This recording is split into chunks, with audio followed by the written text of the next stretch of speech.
नगर परिषदेच्या प्रभाग क्रमांक 9 मध्ये एक्सेल कॉलनी ते चिंतामणी अपार्टमेंट पर्यंतच्या रस्त्याच्या डांबरीकरणाचे काही दिवसांपूर्वी मोठ्या थाटामाटात भूमिपूजन करण्यात आलं।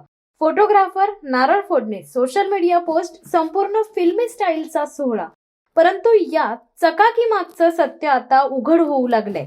सामाजिक कार्यकर्ते समीर सकपाळ यांनी महाराष्ट्र शासनाच्या माहिती अधिकार अधिनियम 2005 अंतर्गत संबंधित रस्त्याच्या कामाबाबत सर्व कागदपत्रांची मागणी केली आहे। 6 नोव्हेंबर 2025 रोजी दाखल झालेल्या या अर्जाला नगर परिषदेकडून मिळालेल्या उत्तरात स्पष्ट नमूद करण्यात आलंय की या रस्त्यासाठी कोणताही एस्टिमेट, तांत्रिक मंजुरी किंवा अधिकृत कागदपत्र उपलब्ध नाहीयेत। म्हणजेच ज्यांचं मोठ्या ढोल ताशांच्या गजरात भूमिपूजन झालं त्या रस्त्याच्या कामाला अजून परवानगीच नाहीये। त्यामुळे नागरिकांमध्ये संतापाची लाट पसरली आहे। माजी सरपंच संतोष भोईर यांनी या प्रकरणावर बोलताना कठोर शब्दात टीका केली आहे। समीर सकपाळ हे लोकांच्या सुखदुःखात सदैव धावून जाणारे व्यक्तिमत्व आहे। त्यांनीच माहितीचा अधिकार लावून या खोट्या भूमिपूजनाचा पर्दाफाश केलाय। एक्सेल कॉलनी ते चिंतामणी अपार्टमेंट पर्यंत जे भूमिपूजन केलं त्याला कोणतीही मान्यता नाही, ते पूर्णपणे खोटं आहे। अशा भूलथापांना बळी न पडता प्रभाग 9 मधील नागरिकांनी समीर सकपाळ यांना भरघोस मताने विजयी करावं। विकास हवा असेल तर सत्यासाठी लढणाऱ्या माणसाच्या पाठीशी उभं राहा। रोहा नगर परिषद सार्वत्रिक निवडणूक 2025 प्रभाग क्रमांक 9 मध्ये आमचे मित्र समीर भाई सकपाळ आज जवळजवळ 9 ते 10 वर्ष त्या 9 वॉर्डमध्ये चांगल्या रीतीने कार्यरत आहेत।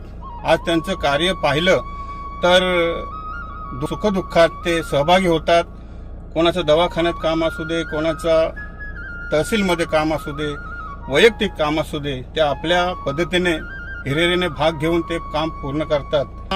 कालवा रोडवर जे राहत होती त्या लोकांसाठी मान्य तटकरे साहेबांच्या, आदित्यताईंच्या व अनिकेत भाईंच्या रूपाने यांना आज लिगली त्यांचं स्वतःचं हक्काचं घराची जमीन त्यांना उपलब्ध करून दिली। आज ते असे समीर भाई आज त्यांना भरघोस मताने या 9 मध्ये सर्वांनी निवडून द्यायचे आहे। तसेच त्यांच्यासोबत सौ पवार तसेच नगर अध्यक्षाच्या निवडणुकीसाठी उभे असले आमचे मित्र समीर सेडगे यांच्या मुलगी आज त्या उभ्या आहेत। त्यांना पण भरघोस मताने निवडून द्यायचं आहे।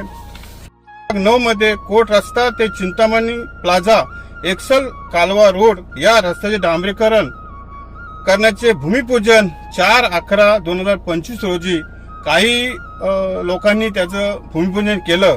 पण आज समीर भाईंनी त्याचा खुलासा करून दिला की आज नगरपालिकेत माहितीच्या अधिकाराखाली त्याचं सगळं पूर्ण माहिती घेतली आणि माहिती घेऊन सरळ आज माझ्याकडे पत्र आहे माहितीचं अधिकाराचं की सरळ नगरपालिकेच्या अधिकाऱ्यांनी सांगितलेलं आहे की हे काम कुठल्याही पद्धतीने मंजूर नाहीये, कुठली प्रशासकीय मान्यता नाही, कुठली तांत्रिक मान्यता नाही, कुठली वर्क ऑर्डर नाही, असं आम्ही तुम्हाला लिहून देत आहोत, असं त्यांनी लेखी नगरपालिकेने लिहून दिलेलं आहे। आणि आज हे जे कोणी भूमिपूजन केलंय त्याला कोणी बळी न पडता, त्यांच्या भूलथापांना बळी न पडता कुठलंही काम मंजूर नाही। हे आज हे निवडणूक झाल्यानंतर तुमचं काम एक्सेल रोडचं आहे ते समीर भाई किंवा तटकरे साहेबांच्या माध्यमातून हे पूर्ण केले जाईल आणि सर्वांनी एकमताने समीर भाई असतील त्यांचे काम पाहून, आज नगराध्यक्ष पदासाठी निवडून असतील त्यांचे काम पाहून आपण तटकरे साहेबांना विश्वास ठेवून, भाईंना विश्वास ठेवून, ताईंवर विश्वास ठेवून आज एकमताने सर्व 9 मधील प्रभाग क्रमांक 9 मधील सर्वांनी उद्या एकमताने घड्याळ चिन्हावर बटन दाबून सर्वांना भरघोस मताने निवडून द्याल। धडक बेधडक वृत्त देणाऱ्या आपल्या शिवसत्ता टाइम्स न्यूज चॅनलला लाल बटन दाबून सबस्क्राईब करा आणि बेल आयकॉनला क्लिक करायला विसरू नका।